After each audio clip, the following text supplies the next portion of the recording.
Tiniyak ngayon ng Department of Health ang mga hakbangin upang mapigilan ang pagpasok sa bansa ng kinatatakutang Ebola virus. Ang detalye ng balita mula sa aming kasamang si Joseph Parafina, live via phone patch. Joseph, magandang hapon. Maraming salamat kasama ng Kevin. Pinawi nga ngayon ng Department of Health ang pangamba ng publiko hingil naman sa Ebola virus na tumataas ang bilang sa mga bansang Guinea, Liberia at Nigeria at iba pa.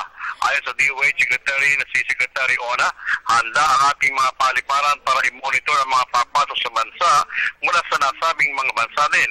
Nakipaglayan na rin sila sa DOLE hinggil naman sa mga nagtatrabaho doon at ang pag-report ng mga kung ito kinakailangan ng magbalik sa bansa.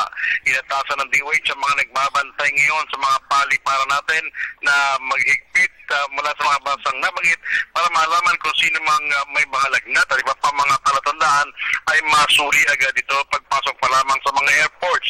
Binigyan pa ng kagawaran na nandiin na may kakayahan ngayon ang ating bansa na mag-detect ng mga ganitong klaseng sakit at may pasilidad tayo dito sa ating bansa para magamot naman kung kinakailangan at makahingi ng tulong sa mga international community kung nagkakaroon ito ng problema sa bansa.